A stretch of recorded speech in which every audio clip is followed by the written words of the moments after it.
Good afternoon, AFRO friends and family. My name is Alexis Taylor. I'm coming to you as your news editor with another edition of AFRO News at Noonish. We're going to be talking about some of the headlines coming up in this week's paper and do a quick review of the weekend. So I'll throw it to you, Tashi. What are some things that you'll be working on this week? Hi, everyone.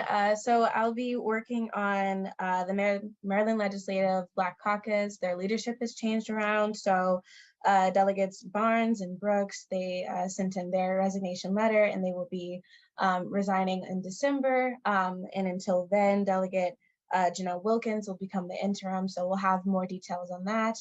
And as well, there is a inclusionary housing rally that Councilwoman Odette Ramos is hosting, and she will be in attendance, and we will be covering that today. So we'll have more on that for you guys. And also there will be Montgomery students will be joining the Bethesda African Cemetery Coalition, and they will be looking to make sure there is no appeal to an African cemetery that a housing commission is looking to take ownership of, essentially, and to replace that land with a dog park. So in an effort to not have that land disgraced, the students will be at those hearings and pushing for that legislation to stand, so that they can't sell that land. So we'll have more on that for you guys as well this week.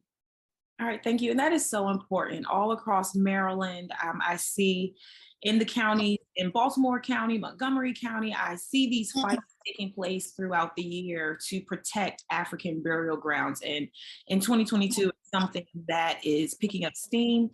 So thank you to the young people who are going to be out there this week. We absolutely need your voice and your energy behind this movement because we have to protect our spaces. Yes. Thank you, Tashi. All right. Oh, we have Dr. Bailey on the line. Let's let her in. And I'll throw it to you, Nadia. Nadia, what will you be looking forward to in this week's paper? I'm not sure if it'll be in this week's paper, but we do have Ketanji Jackson.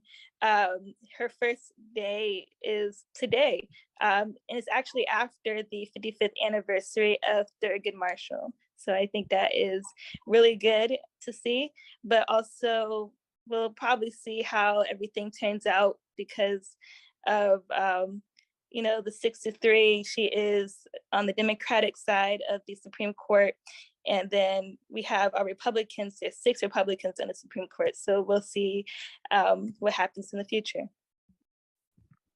Great. And Dr. Bailey, thank you for joining us. Dr. Bailey, we want to hear all about the Congressional Black Caucus Foundation's annual legislative conference. I had an opportunity to be at the AFRO table one day and go to the Phoenix Awards, but you were on the ground multiple days as well and inside of some of those sessions that were taking place. Can you tell us about your experience at the legislative conference this year?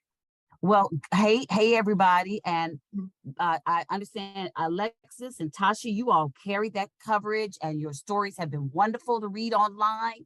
I've just focused on getting some on the ground interviews with folks that you'll see in stories in the coming month, including some information about a wonderful new resource that's available about the state of Black America. We have one from the Urban League already, but now the NAACP has partnered with the Brookings Institute to create a new tool, and we'll be doing a story on that this month. But this week is sort of the Congressional Black Caucus is ended, but coming this weekend is another big, huge National Women's March.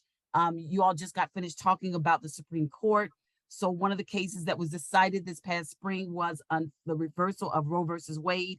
And there are women gathering from around the country, not only in DC, but in many locations across the country to continue to protest this decision. And during the Congressional Black Caucus, there were activities that centered around that. One of them was an activity by Planned Parenthood to recognize Black women who have been in the forefront of the movement to make sure women have reproductive rights.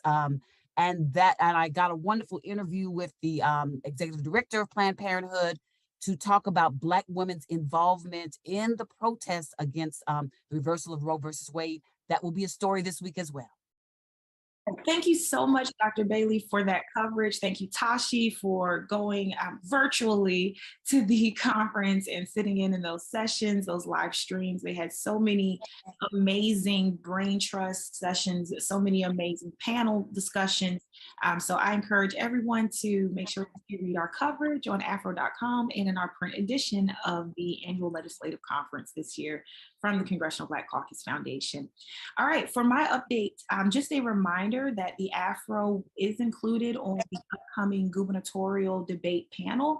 Please send us your questions. What do you want us to ask the next person that will be governor in the state of Maryland? So on the Democratic side, we have the nominee Wes Moore.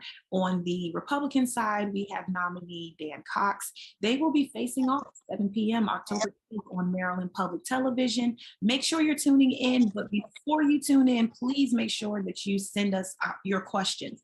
Our email is editor@afro.com. You can also follow us on social media, send us a direct message, leave a comment. Make sure that you let us know what are some of those questions that you have ahead of the actual debate. I'm also going to give everyone a heads up. There are two really amazing documentaries coming to Maryland Public Television. On tomorrow on Maryland Public Television, there will be the Harriet Tubman Visions of Freedom documentary. Now, I had a chance to actually see both documentaries. There's one on Harriet Tubman and there's one on Frederick Douglass coming out from Maryland Public Television. They will both air on MPT at 8 p.m.